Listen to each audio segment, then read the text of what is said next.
أصحابتي عرفت له كسر هذا مركل الموضوع أنا ما أنت وحن كهل الدونا تضبط أقن أو إليهين دتك نرشحر مركل جاري تضبط أقن أو إليهين دتك نرشحر مركل جاري أما جول كجاري مركل قف كستور ربح إنه نرشحر مركل جاره وإنه الرعاة جدول كأي رعان دتك نرشحر مركل جاري دتك نرشحر مركل جاري مدكوات بقنك إليهين مدكوات ودد له هيكسي عط إليهين dadkan aan soo sheegnay oo dadka nolosha horumarka gaaray waa dad leh gool cad ama hiigsi cad ay leeyihiin marka aad yeelo hiigsigaaga ama targetka nolosha aad ka leedahay ha ku cadaado haddaad leedahay target cad nolosha horumar ayaad ka gaaraysaa marka isku day inaad yeelatid hiigsi cad targetkaada waa inaad yeelataa waa inuu ku cadaadaa meesha rabtid inaad gaartid waxa rabtid inaad noqotid waa inay ku cadaataa nolosha horumar ayaad ka gaaraysaa haddaad rabtid inaad nolosha horumar ka gaartid haku cadaado meesha u socoto waxa artid inaad noqoto haku cadaato kadib horumarku uu iska iimaanay mid labaad oo ay leeyihiin dadka nolosha horumarka gaar waxa waaye waa dad edeb badan edeb ay leeyihiin waxaan ula jeednaa dadka nolosha horumarka gaaray waa dad leh akhlaaq wanaagsan dad bulshada ay la nool yihiin waxay kula nool yihiin si sharaf iyo cizi ah marka isku day aadna inaad noqotid qof bulshada dhexdeeda lagu qiimeeyo qof bulshada si edeb leh ula dhaqmo si aad noloshaada horumar u gaartid dadka sidaan la socono waa dad jecel inay bulshada wax ka bartaan waa dad wax loo sheegi karo waa dad minaha dadka wax ka baranayo markaas ayaad noqonaysaa qof edeb badan maaha inaad isla weyn tahay maaha in dadka wax ka maqleen marka isku day inaad noqotid mid dad bulshada dhexdeeda sharaf iyo edeb ku leh si aad noloshaada horumar u gaartid mid saddexaad wax badan ay akhriyaan dad wax akhris badan waay dadkan la soo sheegay oo dadka nolosha horumarka gaaray waa dad jecel inay wax akhristaan muhiimadooda ugu weyn maalin walba ay leeyihiin daily routine ay leeyihiin waxa kamid ah inay maalin walba wax akhriyaan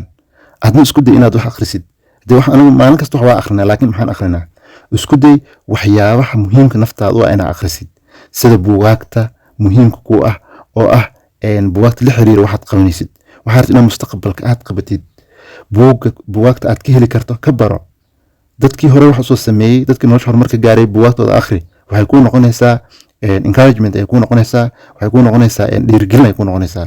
si aad marka aad u gaartid nolosha horumar isku day inaad baratid waxyaabaha muhiimka u ah marka dadkan waxay ahayn dad aad wax u akhriyo marka jaanis helaan waa dad jaaniska markay keligood yihiin bay u jecel yihiin inay wax akhristaan inay minaha wax dhageystaan wax yar wax naftooda minaha caawinayo adigu isku day inaad ka mid noqotid si aad nolosha horumar ugu gaartid marka maxaad samaynaysaa maalin walba isku day inaad at least hal mar laba jeer aad wax akhrisid wax naftaada wax ku soo kordhinayo mid afraad waqtigooda ayay si fiican u isticmaaleen waqtigooda ay ka faa'iideysteen waa dad waqtigooda ka faa'iideysto sidaan la socono waqtigoo laga faa'iideysto wuxuu muhiim u yahay guul kastoo nolosha laga gaaro waxa waaye waqtigaada si fiican u isticmaashid waqtigaada hadduu ku dhaafo marna kuma soo laabanayo marka isku day waqtigaada inaad ku daashid wax muhiim ku ah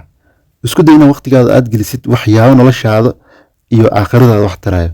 marka dadkaas waxay ahaayeen dad waqtigooda aad ugu faa'iideysto dad waqtigooda hal daqiiqo ka mid ah way ka faa'iideysan jireen marka isku day aadna inaad waqtigaada ka faa'iideysid saad nolosha horumar ugu gaartid aan ka cabsanin waa dad guul darro iyo dib u dhac ku imaaday aan cajis gelinaynin numberka shanaad waxaa waaye waa dad guul darrada iyo cajis dib u dhac ku imaada darteed aan ka cajisaynin nolosha sidaan la socono noloshan haddaad rabtid inaad meel ka gaartid waxaad la kulmaysaa caqabado fara badan wax kastoo la qabanayo caqabad baa lagala kulmaa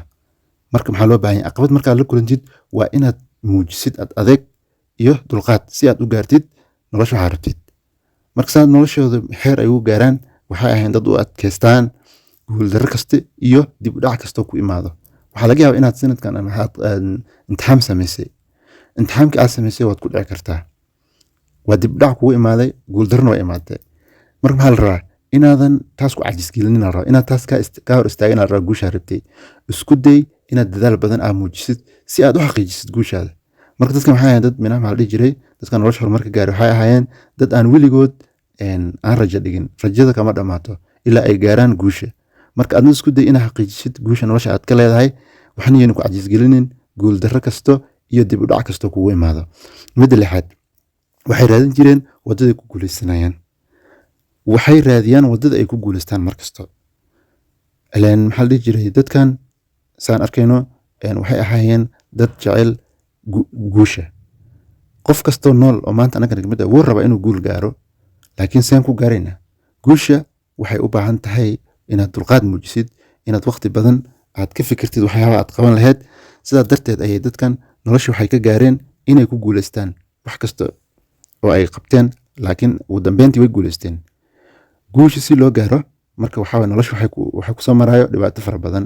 waqtiga kugu adkaan karo, mar waxaa waay financially dhaqaale ahaan ayay kugu adkaan kartaa. marka intaas dhan waxaa loo baa inaysan kaa hor istaagin guusha rabtid. dadkan marka waxay ahaayeen dad raadiyo wadada guusha. marka raadi wadada guusha. haddaa mar aad meel ku guuldaraystay taa micnaheeda maaha inaad guuldaraystay. weli waxaa jirto optiono badan, weli waxaa jiro wadooyin fara badan oo aad ku guulaysan kartid. marka isku day inaad guulaysatid, ha ahaato waxaad hiigsanayso guushaada. midda toddobaad, midda u dambeysa ah, waxay qaban jireen waxay jecel yihiin. dadkaasi waxay ahaayeen dad qabto shaqadooda ay tahay wax ay jecel yihiin. waxay jecel yihiin maxaan ula jeednaa? waxaa laga yaabaa inaad shaqo aad qabanaysid mise meel aad ka shaqaynaysid, balse shaqada aad qabanaysid ma jeclid, naftaadii ma jeclo, comfortable kuma ahan.